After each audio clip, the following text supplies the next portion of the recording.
ইনকিলাব মঞ্চের মুখপাত্র শহীদ শরীফ ওসমান হাদির হত্যাকাণ্ড নিয়ে বিস্ফোরক মন্তব্য করেছেন ভারতের তৃণমূল কংগ্রেসের সভানেত্রী মমতা বন্দ্যোপাধ্যায়। তিনি দাবি করেন হাদির হত্যাকারীদের রাজ্য পুলিশের এসটিএফ গ্রেপ্তার করার পর কেন্দ্রীয় স্বরাষ্ট্রমন্ত্রী অমিত শাহর ফোন পান তিনি। তাকে বলা হয় এই বিষয়টি যেন বাইরে জানাজানি না হয়। কাকে দিয়ে খুন করিয়েছিলেন, কার কার নাম বেরিয়েছিল, আজ গভর্নমেন্ট চেঞ্জ হলেও মনে রাখবেন আমি তো সবটাই জানি। বাংলাদেশ থেকে একটা বড় খুনিকে এসটিএফ অ্যারেস্ট করেছিল জেনে রাখুন, জানিয়ে বাংলাদেশে অনেক রেভলিউশন হয়েছিল। তারপরে হোম মিনিস্টার নিজে আমাকে ফোন করে বলছেন। তার মানে কি অমিত শাহ ওসমান হাদিকে দুনিয়া থেকে সরিয়ে দিয়েছে? এর পিছনে কি তাহলে ভারতের হাতি রয়েছে? মমতা বন্দ্যোপাধ্যায় তিনি বলেছেন আমি তার নাম বলবো না, কারণ তার নাম বললে পুরো বাংলাদেশ উত্তাল হয়ে যাবে। এর পরবর্তীতে বাংলাদেশের অসংখ্য মানুষ বলা শুরু করেছে নাম বলে মমতা, জানতে চাই জনতা। হ্যাঁ, শরীফ ওসমান হাদির হত্যাকাণ্ড সম্পর্কে বিস্ফোরক মন্তব্য করে বসেছেন কলকাতার সদ্য বিদায়ী মুখ্যমন্ত্রী মমতা ব্যানার্জি। তিনি আজ সকালে একটি জনসভায় অংশগ্রহণ করে সেখানে এই মন্তব্য করেছেন এবং ওসমান হাদির হত্যাকাণ্ড সম্পর্কে কে জড়িত, কে তাকে ফোন করেছিল, এই কথাগুলো তিনি পরিষ্কার করে বলে দিয়েছেন। আমরা হাদি ভাইয়ের বিচার নিশ্চিত করব। এই বিচারহীনতার সংস্কৃতিতে আমরা জানি হাদি ভাইয়ের বিচার আস্তে আস্তে এটা ফেডেড হয়ে যাচ্ছে। আজকে যে অপরাধ সংগঠিত হয় সেই অপরাধও মাননীয় স্বরাষ্ট্রমন্ত্রী মনে হয় উনি ঘুমিয়ে আছেন। আসামির কাঠগড়ায় দাঁড় করাইতে না পারি তাহলে আগামীর বাংলাদেশে আরেকটা যে রক্ষী বাহিনীর মতো বাহিনী গঠন করে বাংলাদেশের মানুষকে, জনসাধারণকে তার অধিকার থেকে বঞ্চিত করা হবে না, সেই আশঙ্কা মুক্ত না আমরা। স্বরাষ্ট্রমন্ত্রীর দায়িত্ব কালপিটদেরকে খুঁজে বের করে আইনের আওতায় আনা, আইনমন্ত্রীর দায়িত্ব এদের ফাঁসি নিশ্চিত করা। নাম্বার 1, মমতা ব্যানার্জি যে হুঁশিয়ারিটি ওপার থেকে উচ্চারণ করেছেন যে আমরা প্রত্যেকের নাম জানি, কাকে দিয়ে এই কাজটি করিয়েছেন, অমিত শাহকে উদ্দেশ্য করে বলেছেন কাকে দিয়ে আপনি এই কাজটি করেছেন আমরা সব জানি। আসসালামু আলাইকুম দর্শক, বাংলাদেশের বর্তমান রাজনৈতিক প্রেক্ষাপট নিয়ে আজকের এই ভিডিওটি সাজানো। ভিডিওর শুরুতেই অনেকগুলো ভিডিওর অংশ বিশেষ আপনারা অলরেডি দেখে ফেলেছেন, দেখেই বুঝতে পেরেছেন যে আজকের এই ভিডিওটি কতটুকু গুরুত্বপূর্ণ এবং আকর্ষণীয় হতে চলেছে। সবাইকে বলবো আজকের এই ভিডিওটি আপনাদেরকে ধৈর্য সহকারে দেখতে হবে এবং প্রত্যেকটি বিশ্লেষকের বিশ্লেষণগুলো মনোযোগ সহকারে শুনতে হবে, তাহলেই আজকের এই ভিডিওর সারমর্ম জানতে পারবেন বা বুঝতে পারবেন। তো চলুন তাহলে কথা না বাড়াই, একটা লাইক দিয়ে সবগুলো ভিডিওর বিস্তারিত আলোচনাগুলো শুনে আসি। শরীফ ওসমান হাদির হত্যাকাণ্ড সম্পর্কে বিস্ফোরক মন্তব্য করে বসেছেন কলকাতার সদ্য বিদায়ী মুখ্যমন্ত্রী মমতা ব্যানার্জি। তিনি আজ সকালে একটি জনসভায় অংশগ্রহণ করে সেখানে এই মন্তব্য করেছেন এবং ওসমান হাদির হত্যাকাণ্ড সম্পর্কে কে জড়িত, কে তাকে ফোন করেছিল, এই কথাগুলো তিনি পরিষ্কার করে বলে দিয়েছেন। আর মমতা ব্যানার্জির এই বক্তব্যের পরে আমাদের বাংলাদেশের স্বরাষ্ট্রমন্ত্রীর আরেকটি বিষয়ে মন্তব্য, রাজনৈতিক বিশ্লেষকরা মনে করছে এই দুটি বিষয়ের যোগসূত্রতা আছে, একটির সাথে আরেকটি জড়িত আছে। চলুন আমরা দুটি বিষয় আস্তে আস্তে আলোচনা করি এবং গভীরে প্রবেশ করে বোঝার চেষ্টা করি কি হয়েছে। দীর্ঘদিন ধরে ওসমান হাদির যারা সমর্থক এদেশে, বিশেষ করে জুলাই গণঅভ্যুত্থানের পক্ষের যারা লড়াকু সৈনিক, তারা ওসমান হাদি নিহত হবার পরে অত্যন্ত জোর দিয়ে দাবি করে আসছে যে এই হত্যাকাণ্ডের সাথে ভারত জড়িত আছে। ভারতীয় গোয়েন্দা সংস্থা রয়ের প্রকাশ্য মদদে, প্রকাশ্য সহযোগিতায়, তাদের বিশাল ডিলিংসের মাধ্যমে বাংলাদেশের কেউ এই কাজটি করে দিয়েছে, যার কারণে আজও পর্যন্ত ওসমান হাদির হত্যাকারীদের গ্রেপ্তার হয়েছে কিন্তু বিচার হচ্ছে না। সেই সাগর রুনির মতো তদন্ত রিপোর্ট বারবার পিছাচ্ছে।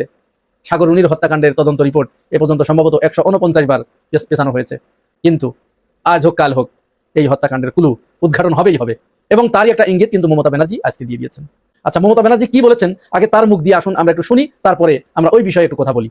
বাংলাদেশ থেকে একটা বড় খুনিকে এসটিএফ অ্যারেস্ট করেছিল জেনে রাখুন, জানিয়ে বাংলাদেশে অনেক রেভলিউশন হয়েছিল। অন্য দেশের কথা আমি বলছি না, আমার বলার অধিকার নেই, কিন্তু আমি যেটা বলছি পয়েন্টটা। তারপরে তারা মেঘালয় গিয়ে বাংলায় চলে আসে। বাংলায় যখন চলে আসে তখন আমাদের এসটিএফ তাকে ধরে, এটা তাদের ক্রেডিট। তারপরে হোম মিনিস্টার নিজে আমাকে ফোন করে বলছেন এতদিন তো আমি বলিনি, মুখ করিনি, আজকে অত্যাচারের শেষ সীমায় গেছেন বলে। কারণ এটা জানে, আমি এখন নামটা বলছি না বলতে করে বাংলাদেশের লোক উত্তাল হয়ে যাবে, আমি সেটা চাই না। আমি দেশকে ভালোবাসি না, বলবো না দেশের স্বার্থে। কি বললেন आप थोड़ा आपको बंगाल पुलिस को बोल दो ये बात बाहर में नहीं कहने के लिए, ये देश के लिए है। কাকে দিয়ে খুন করিয়েছিলেন, কার কার নাম বেরিয়েছিল, আজ গভর্নমেন্ট চেঞ্জ হলেও মনে রাখবেন আমি তো সবটাই জানি। তাহলে পরিষ্কার করে তিনি বললেন যেদিন ওই ফয়সাল এবং আলমগীর মেঘালয় থেকে গ্রেপ্তার হলো, গ্রেপ্তার হবার সাথে সাথে ভারতের কেন্দ্রীয় স্বরাষ্ট্রমন্ত্রী অমিত শাহ মমতা ব্যানার্জিকে ফোন দিয়ে বলেছিলেন যে দিদি খবরদার, এটা নিয়ে তুমি আর মাথাচাড়া দিও না, এটা নিয়ে তুমি আর কোনো নাড়াচাড়া করো না, এটা তুমি এইখানেই চেপে যাও, নামটা তুমি বলো না। আজ মমতা ব্যানার্জি তার উপরে যখন অত্যাচারের স্টিম রোলার চালানো হচ্ছে, মমতা ব্যানার্জি হেরে যাবার পরে তৃণমূল এবং সেখানকার মুসলমানদের উপরে যেভাবে নির্যাতন নিষ্পেষণ শুরু হয়েছে, এইগুলো দেখে তিনি আর ঠিক থাকতে পারেন নাই, নিজেকে স্থির রাখতে পারেন নাই, তিনি এই কথাটি বলে ফেলেছেন। তবে তিনি কারো নাম বলেন নাই, কিন্তু মমতা ব্যানার্জি বলেছে যে এই হত্যাকাণ্ড কে করেছে আমি প্রত্যেকের নাম জানি, কারা এর সাথে জড়িত, কাকে দিয়ে করানো হয়েছে, প্রত্যেকের নাম আমি জানি, কিন্তু আমি নামটি বলছি না, সময় সুযোগ এলে অবশ্যই ভবিষ্যতে আমি এই নামটি প্রকাশ করে দিব। এবং তখন সাংবাদিকরা বলছে দিদি নামটি বলুন, নামটি বলুন। বলছে না, আমি যদি এই নামটি এখন উচ্চারণ করি তাহলে বাংলাদেশ উত্তাল হয়ে উঠবে, সুতরাং নামটি এখন বলছি না। তাহলে আমরা ধারণা করতে পারি ওসমান হাদি হত্যাকাণ্ড সংঘটিত হবার পরে ডাকসুর নেতৃত্বে জুলাই গণ অভ্যুত্থানের পক্ষের শক্তিদের নেতৃত্বে ভারতীয় দূতাবাস কিন্তু ঘেরাও করতে যাওয়া হয়েছিল, আপনাদের মনে আছে নিশ্চয়। তার মানে কি, এরা নিশ্চিত হয়েই কিন্তু সেখানে গিয়েছিল এবং এরা জানে এই কাজ ভারতীয় দূতাবাসের মাধ্যমেই ভারত সরকার বাংলাদেশের কাউকে কোনো দালালকে কোনো গাদ্দারকে দিয়ে এই কাজটি করিয়েছে, এটা জানতো। এবং তাদের অভিযোগ কিন্তু পরিষ্কার, সেই অভিযোগেরই সত্যতা কিন্তু আজকে প্রমাণ হয়ে গেল। মমতা ব্যানার্জি তার সত্যতা প্রমাণ করলেন। এখন মজার ব্যাপার একটা, মমতা ব্যানার্জি যখন এই বিস্ফোরক মন্তব্য ওপার থেকে করেছেন, ঠিক তার কিছুক্ষণ পরে অর্থাৎ আজ বিকেলে, মঙ্গলবার বিকেলে, আমাদের স্বরাষ্ট্রমন্ত্রী সালাউদ্দিন আহমেদ তিনি সচিবালয়ে কর্মকর্তাদের সাথে এক বৈঠকে সেখানে একটি বিস্ফোরক মন্তব্য করেছেন। তার এই বক্তব্যের ভিতরে পুরো ভারতকে তুষ্ট করার, রাজি করার, খুশি করার একটা ইঙ্গিত আমরা পেয়েছি। আসুন আগে সালাউদ্দিন আহমেদের বক্তব্যটা একটু শুনি। আপনারা যেটাকে বর্ডার কিলিং বলছেন সে সম্পর্কে যদি আপনারা বিস্তারিত জানেন তাহলে খুশি হব। বর্ডার কিলিং হচ্ছে যদি অন্য দেশের বাহিনী কর্তৃক আমাদের সীমান্তে অথবা জিরো লাইনে এসে যদি কিলিং করে সেটাকে আমরা বর্ডার কিলিং বলতে পারি। যদি আমাদের সীমানার অভ্যন্তরে এবং তাদের সীমানার অভ্যন্তরে কোনো রকমের কোনো অপরাধে জড়িত থাকে কেউ, ইললিগ্যাল ট্রেসপাস করে যায় কেউ, সেটা তারা কিভাবে অ্যাড্রেস করবে সেটা তাদের দেশীয় আইনে করবে। আচ্ছা, এই যে সালাউদ্দিন আহমেদ যে বক্তব্য দিলেন সীমান্ত হত্যাকাণ্ডের ব্যাপারে, বিএসএফ কর্তৃক বাংলাদেশিদেরকে সীমান্তে নির্বিচারে হত্যা, এটি কিন্তু আজকের বিষয় নয়, দীর্ঘদিন ধরে এই বিষয়টি চলে আসছে। এ ব্যাপারে অনেক বৈঠক হয়েছে, চিঠি চালাচালি হয়েছে, কথা হয়েছে, ওয়াদা করেছে, ওয়াদার বরখেলাপ বারবার হয়েছে, কিন্তু আজ পর্যন্ত এই সীমান্ত হত্যা বন্ধ হয়নি। কিন্তু আজ সালাউদ্দিন আহমেদ তিনি তার বক্তব্যের মাধ্যমে মূলত বিএসএফকে বা ভারতকে একটা দায় মুক্তি দিয়ে দিলেন। তিনি বললেন যে না, আপনি বর্ডার কিলিং বলার আগে বর্ডার কিলিং সম্পর্কে আপনাকে জানতে হবে। আপনি যদি জানেন, সাংবাদিকদের বলছে যে আপনারা যদি বর্ডার কিলিং সম্পর্কে বিস্তারিত জেনে কথা বলেন তাহলে আমি খুশি হব। তিনি বর্ডার কিলিং এর একটা সংজ্ঞা দিয়েছেন, বলছেন যে তাদের দেশের ভিতরে বা সীমানার ভিতরে অথবা আমাদের সীমানার ভিতরে কেউ যদি অপরাধ সংগঠিত করতে যে মারা যায় তাহলে এটাকে তো বর্ডার কিলিং বলা হয় না। সালাউদ্দিন আহমেদ স্বরাষ্ট্রমন্ত্রী তিনি কি বুঝাতে চান এটি কিন্তু এদেশের মানুষ বোঝে। তিনি মূলত তার এই বক্তব্য দুইটা কারণে তিনি এই বক্তব্য দিয়েছেন বলে ধারণা করা হয়। নাম্বার ওয়ান, মমতা ব্যানার্জি যে হুঁশিয়ারিটি ওপার থেকে উচ্চারণ করেছেন যে আমরা প্রত্যেকের নাম জানি, কাকে দিয়ে এই কাজটি করিয়েছেন, অমিত শাহকে উদ্দেশ্য করে বলেছেন, কাকে দিয়ে আপনি এই কাজটি করেছেন আমরা সব জানি, আমি প্রত্যেকের নাম জানি, আমি নাম বলে দেব। হয়তো হতে পারে স্বরাষ্ট্রমন্ত্রীর ভিতরে কোনো ভয় বা কম্পন শুরু হয়েছে, তিনি হয়তো আগাম কোনো ঝড়ের বার্তা তিনি বুঝতে পেরেছেন, তিনি কোনো সতর্ক সংকেত হয়তো তিনি পেয়েছেন, যার কারণে তিনি আগেই একটু তোষামত করে নিলেন, একটু তেল মর্দন করে নিলেন, যাতে তারা একটু শান্ত হয়, ওই নামটা যেন আর উচ্চারিত না হয়। কারণ হয়তো এইখানে এমন কারো নাম চলে এসেছে যে নামটি স্বরাষ্ট্রমন্ত্রীর জন্য অথবা বিএনপি সরকারের জন্য অত্যন্ত বিব্রতকর পরিস্থিতির দিকে ঠেলে দেবে। সুতরাং এই সুযোগে তিনি ভারতকে একটু তৈলমর্দন করে বর্ডার কিলিং সম্পর্কে তাদেরকে দায় মুক্তি দিয়ে তিনি ওইখানে একটু ছুরি ফেললেন বা একটা ইঙ্গিত তিনি ওখানে দিলেন যে আমরা তোমাদের পাশে আছি, চুপ থাকো, কথা বলো না। আর নাম্বার দুই হতে পারে স্বরাষ্ট্রমন্ত্রীর এই বক্তব্য তিনি তার নিজ দায়িত্ব পালন করতে হয়তো চরমভাবে ব্যর্থ হচ্ছেন। এক্ষেত্রে তার আর কোনো কিছুই করার নাই। এই বর্ডার কিলিং বন্ধ করতে তার যে প্রচেষ্টা ছিল সবকিছুই শেষ করে ফেলেছেন। এইখানে তিনি গুনে পড়ে দেখেছেন এর আগে যারা স্বরাষ্ট্রমন্ত্রী ছিল তারাও কিছু করতে পারে নাই, তিনিও কিছু করতে পারবেন না। সুতরাং কিছু করতে পারবেন না মানে আলটিমেটলি দায়টা যখন তার ঘাড়ে এসে পড়বে তখন তো এই দায়টা অবমুক্ত করতে হবে। সেই দায় মোচন থেকে দায় এড়ানোর তাগিদেই তার উপরে যাতে কোনো দায় দায়িত্ব না আসে, কোনো দোষ না আসে, সুতরাং তিনি আগে ভাগেই বলে দিলেন যে কোনটি সীমান্ত হত্যা এটি আগে আপনাদেরকে বুঝতে হবে। সবগুলোই সীমান্ত হত্যা নয়, এটি বর্ডার কিলিং নয়, এখানে বর্ডার কিলিং হচ্ছে না, পরিষ্কার করে কিন্তু বলে দিয়েছেন বর্ডার কিলিং হচ্ছে না। অথচ ফেলানির লাশ যখন কাঁটাতারে ঝুলেছিল ওটা কি বর্ডার কিলিং ছিল না? ওটা কি অপরাধ সংগঠন করতে গিয়ে? স্বর্ণা দাসের হত্যাকাণ্ডটি এটা কি বর্ডার কিলিং ছিল না? সবই কি ওই দেশে অপরাধ সংগঠিত করতে গিয়ে এদেশের জনগণ নিহত হয়েছে?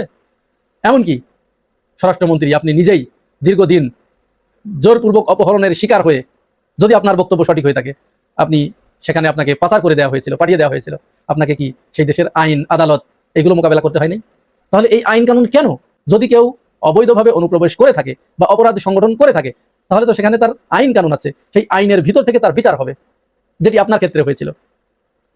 পৃথিবীর কোন দেশে এই আইন আছে যে কেউ একজন অন্য দেশের ভিতরে ঢুকলেই তাকে সাথে সাথে গুলি করে মেরে ফেলতে হবে? আছে? সুতরাং স্বরাষ্ট্রমন্ত্রীর এই বক্তব্য কাকে খুশি করার জন্য এবং কার মুখ বন্ধ করার জন্য এটি বুঝতে আমার মনে হয় খুব বেশি জ্ঞানী হবার দরকার নেই। ওসমান হাদির ঘটনা নিয়ে সেই জল্পনা কল্পনা সত্য হচ্ছে। দর্শক, পশ্চিমবঙ্গের সাবেক মুখ্যমন্ত্রী মমতা বন্দ্যোপাধ্যায় রহস্য ফাঁস করে দিচ্ছেন। বাংলাদেশের রাজনীতি উত্তাল করে ফেলছেন তিনি কার্যত, এবং এটা নিয়ে তোলপাড় শুরু হয়ে যাবে। দর্শক, আপনারা অলরেডি শুনেছেন বাংলাদেশের রাজনীতিতে এখন সবচেয়ে আলোচ্য বিষয় এটা। অমিত শাহের উদ্দেশ্যে মমতা বন্দ্যোপাধ্যায় বলেছেন ওসমান হাদিকে কাকে দিয়ে খুন করিয়েছেন সব জানি, বললে বাংলাদেশ উত্তাল হবে। আমরা আগে থেকেই বলেছিলাম, এটাই জল্পনা করবো না, যে ওসমান হাদিকে হত্যা করেছে ভারত। আর ভারত কিন্তু ভারতের তারা কিন্তু সে আমেরিকা কিংবা কানাডা যেও হত্যাকাণ্ড ঘটায়। তো ওসমান হাদিকেও কি সেই এসে সরাসরি হত্যা করেছে না? বাংলাদেশে যা করায় সেটা ডিজিএফ এর মাধ্যমে করে, ডিজিএফআই 3 তলায় রয়ের অফিস আছে। অতএব ওসমান হাদির হত্যাকাণ্ড ঘটিয়েছে ডিজিএফআই এর মাধ্যমে, একদম ক্লিয়ার হিসাব। যে কারণে আমরা বারবার বলেছি, পিনাকি ভট্টাচার্য ডিজিএফআই দিকে ইঙ্গিত করেছেন হত্যাকাণ্ডের যে প্যাটার্ন, এই যে শুটার যে শুট করেছে বা যাদের নাম শুনেছি, এরা জাস্ট পুতুল, এরা জাস্ট ঘটনা ঘটিয়েছে টাকার বিনিময়ে, বাট এরা পরিকল্পনাকারী বা এদের কোনো বিশেষ মোটিভ ছিল না। যেমন যে ছেলেটা ফয়সাল গুলি করেছে, ওর সারানার লাভ নাই ওসমান হাদিকে হত্যা করলে, ওর লাভ হচ্ছে ও কিছু টাকা পাবে, কিন্তু ওর কোনো মিশন বা পলিটিক্যাল কোনো লাভ ছিল না। ওসমান হাদি ছিলেন ভারতের আধিপত্যবাদের বিরুদ্ধে বাংলাদেশের আইকনিক ফিগার হয়েছে। তা ভারত ওসমান হাদিকে হত্যা করে অনেক উদ্দেশ্য হাসিল করার চেষ্টা করেছে। তা ভারত ডিজিএফআই এর মাধ্যমে হত্যা করিয়েছে, আর ভারত এই কাজ বাংলাদেশের ডিজিএফআই এর মাধ্যমে যদি কোনো কাজ করায়, সেই হত্যাকাণ্ডের কুল কিনারা কোনোদিন উদ্ঘাটিত হয় না, কোনোদিন হয় না।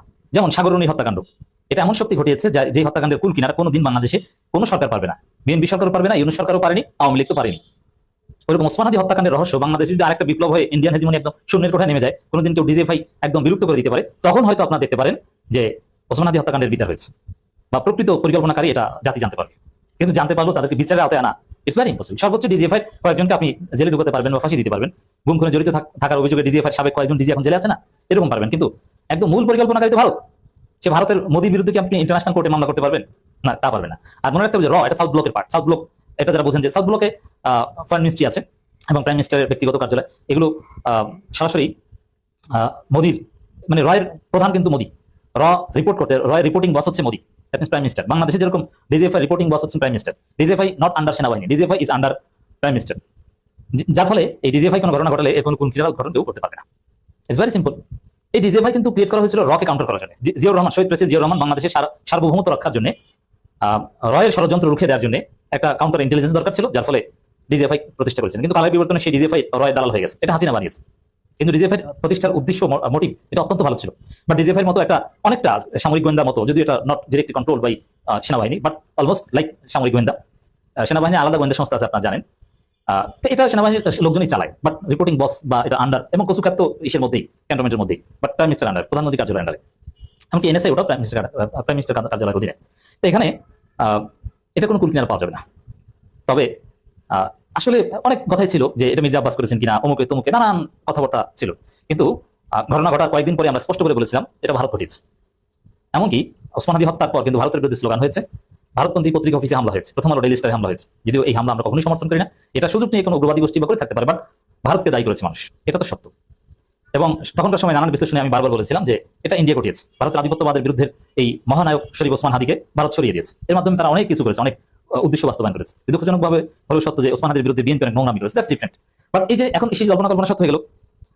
অমিত শাহের উদ্দেশ্যে মমতা দিদি স্পষ্ট বলেছেন যে হাদিকে কাকে দিয়ে খুন করিয়েছেন সব জানি, বললে বাংলাদেশ উত্তর হবে। তো কাকে দিয়ে খুন করিয়েছেন এখন দেখেন, আমরা এখন বলবো না যে কাকে দিয়ে খুন করেছে, খুন তো ওই ফয়সালকে দিয়ে করেছে। এবং দেখেন হিসাব মিলে যাচ্ছে, সে ফয়সাল কিছুদিন আগে শুনেছিলাম যে ফয়সাল গ্রেপ্তার হয়েছে পশ্চিমবঙ্গে, ভালো কথা। কিন্তু সেই ফয়সালকে জিজ্ঞাসাবাদের জন্য কনসুলেট অ্যাক্সেস চেয়েছিল, বাংলাদেশ পেয়েছে, বা ফয়সালকে নাকি বাংলাদেশ ফিরিয়ে আনবে, কবে ফিরিয়ে আনবে, কই এখন তার কোনো নাম গন্ধ শুনি না।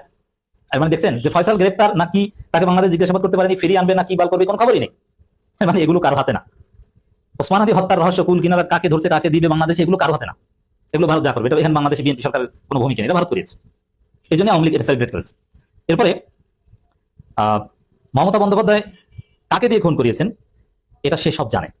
এখন জেনে থাকলে তিনি বলতে বাধ্য, তার মানে সামনে ঘটনা ফাঁস হবে, কারণ বাংলাদেশে এরকম একটা ঘটনা ঘটেছে, আপনি কেন বলবেন না?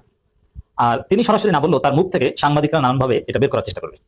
এবং কাকে দিয়ে খুন করিয়েছেন অমিত শাহ মানে বাংলাদেশ মানে ভারত এটা তো প্রমাণিত হয়ে গেছে। কাকে দিয়ে খুন করেছেন সেটা ধরলাম আপনার না জানলাম, কিন্তু ভারত যে খুন করিয়েছে এর রাশা কি মমতা বন্দ্যোপাধ্যায় সে জানে।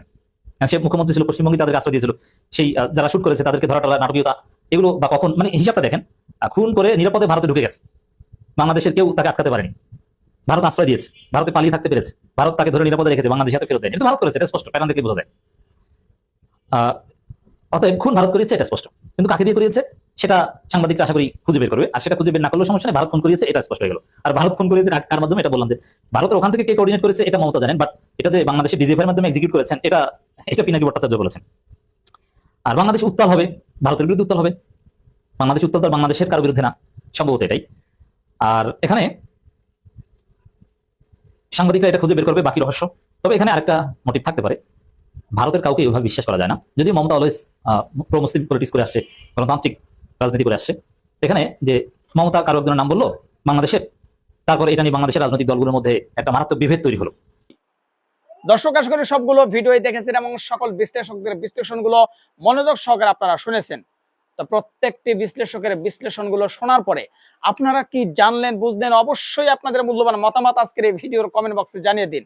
আর হ্যাঁ, পারলে ভিডিওটি শেয়ার করে সবাইকে দেখার সুযোগ করে দিন। আর আমাদের এই channel Nasir Islamic media centre যদি আপনারা নতুন হন, প্রতিনিয়ত এ ধরনের গরম গরম খবরগুলো পেতে আমাদের এই চ্যানেলটি সাবস্ক্রাইব করে আমাদের সাথে থাকুন।